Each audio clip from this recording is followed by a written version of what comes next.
Hey everybody, welcome to the channel today. On today's video, I am going to be installing a bumper and winch for the God of Thunder.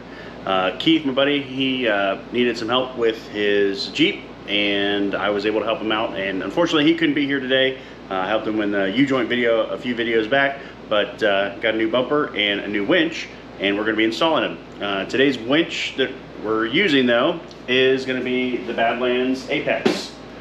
Keith was asking, you know, what winch I would recommend, and this is it, because I've had two of them, or have two of them. I have one on my JK, one on the JL.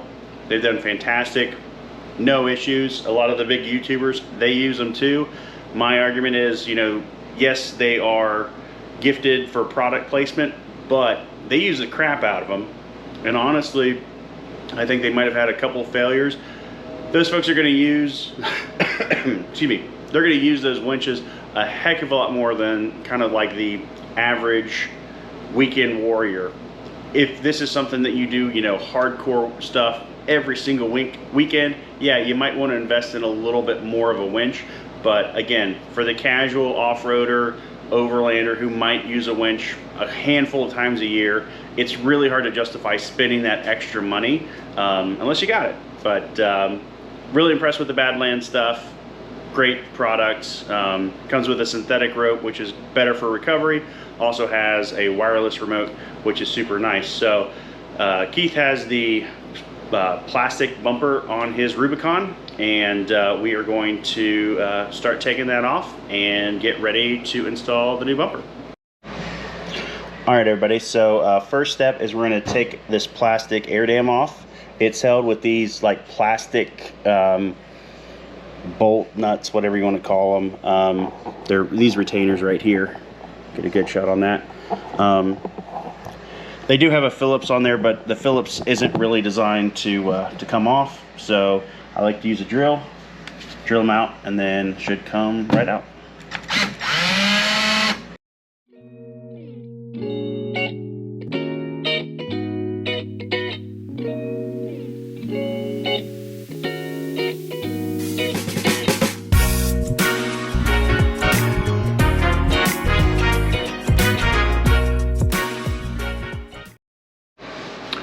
All right, everybody, so I've got the plastic screws out of the lower air dam there, and we got it there on the floor.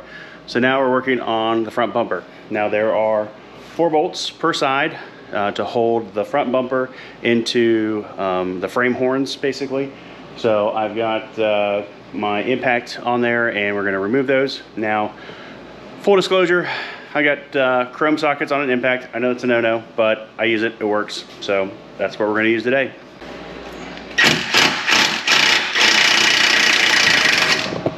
All right, everybody, so there's the 2 inner bolts as well. So what I had to do was, without removing the grill, there's not enough room to remove this cover piece, but there are the 2 bolts, and I know you can't see them in here, but you gotta trust me, they're right there. And I'm using my electric ratchet wrench to get it started, and with me moving this over, there's just enough room to snake that in there and get on those bolts and get them off. All right, everybody, almost didn't need to set up the time lapse for that. So I went ahead and pulled this back a little bit, and there is a wiring harness for your fog lights here, and it's got some Christmas tree clips on the actual metal bumper. So we'll be careful that the bumper doesn't slide off. You can always put a bolt on there to catch it, and then take the Christmas trees out. I just broke them, but gonna disconnect the fog light switch here, or not the switch, rather the lights.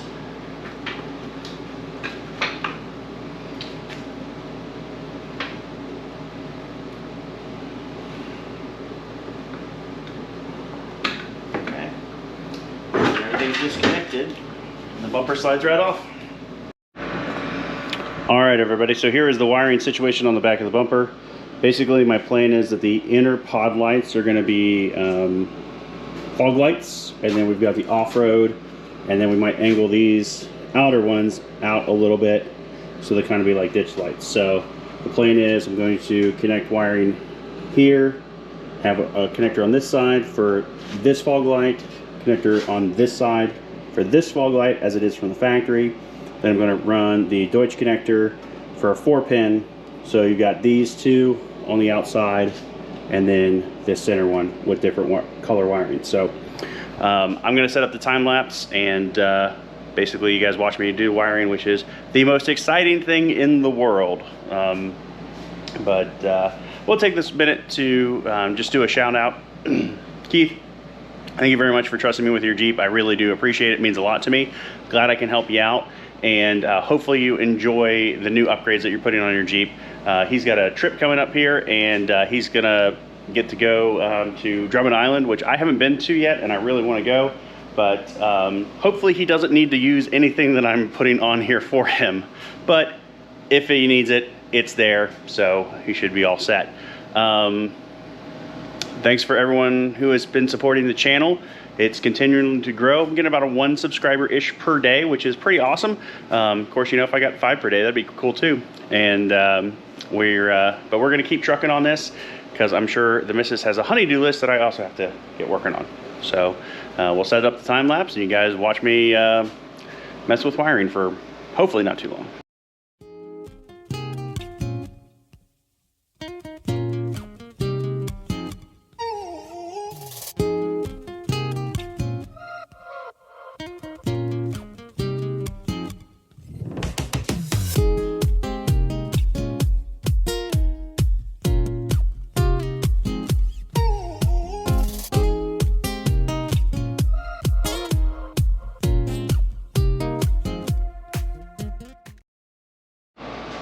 All right, everybody, so got most of the wiring set up here for the bumper. I do have to tidy things up a little bit, but I'll show you what I got so far.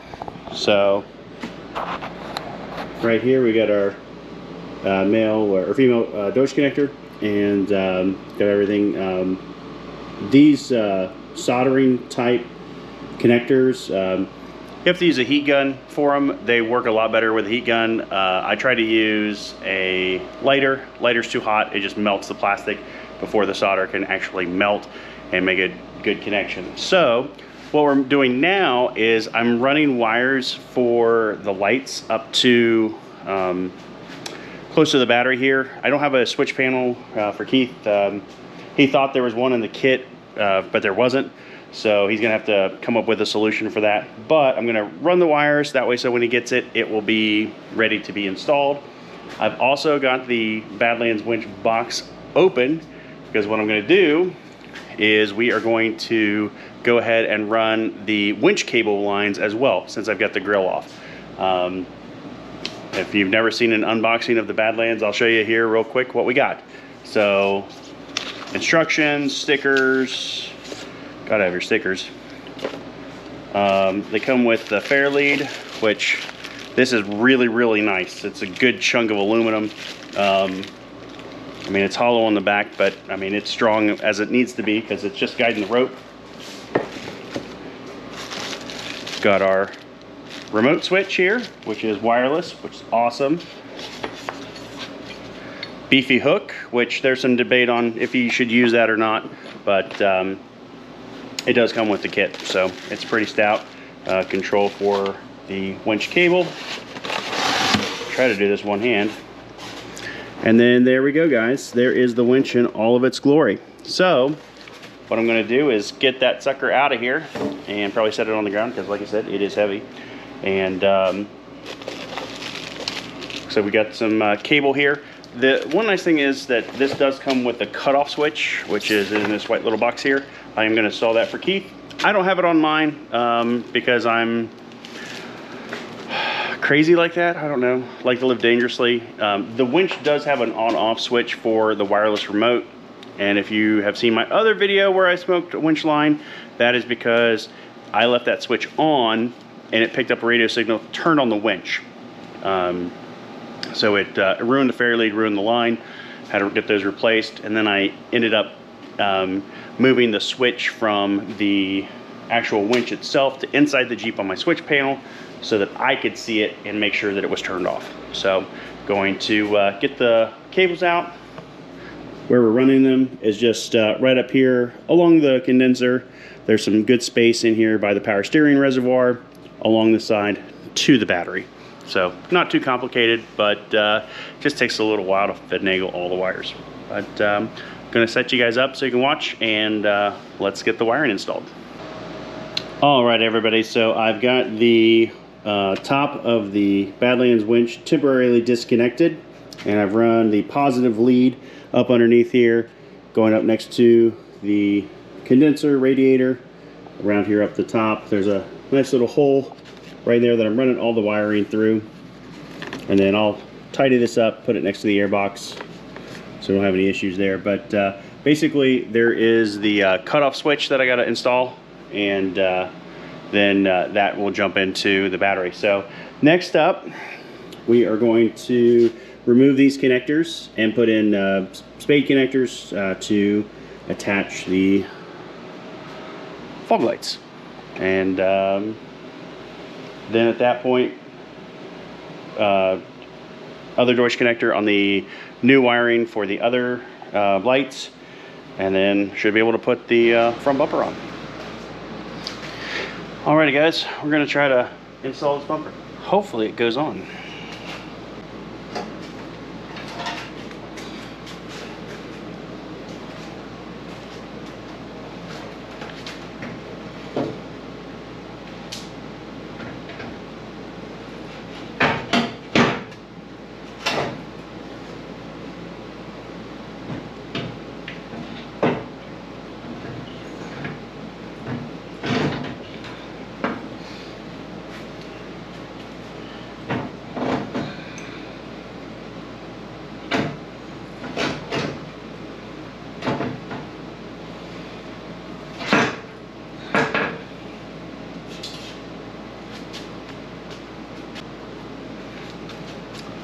Alrighty, so looks like it's on. I need to put the backing plates on the rear bolts and get some of the hardware, hook up all the wiring. One important thing with the butt connectors, I am going to use shrink wrap around them because you don't want bare metal touching live electrical on a DC system, which is what a car is. So, because it'll short out and cause you issues. So we will get that all buttoned up. All right, everybody. Actually, I was reading the instructions, and before they said to do that, we're going to install the fair lead here. So it's really simple and straightforward. Basically, you got the bolts there, and then you're just going to stack these: washer, lock, and nut. Get that one finger tight. Other side.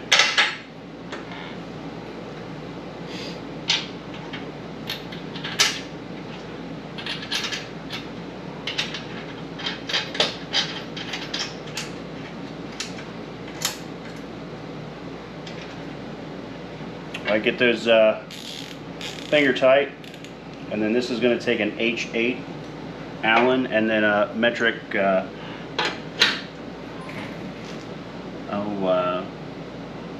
you know what they're called, Nebraska nut rounder, crescent wrench, and all. So make sure it's metric, because that's really important.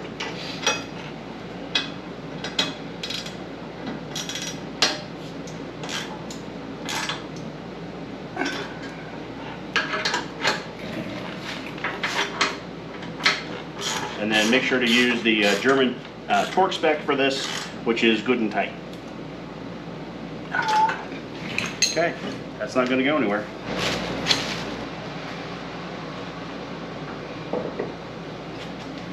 All right, so I've got the captured nuts in there.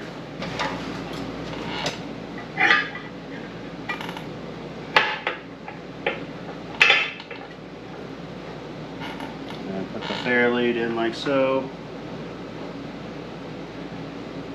Try to line up the holes, and then we'll get the appropriate bolts.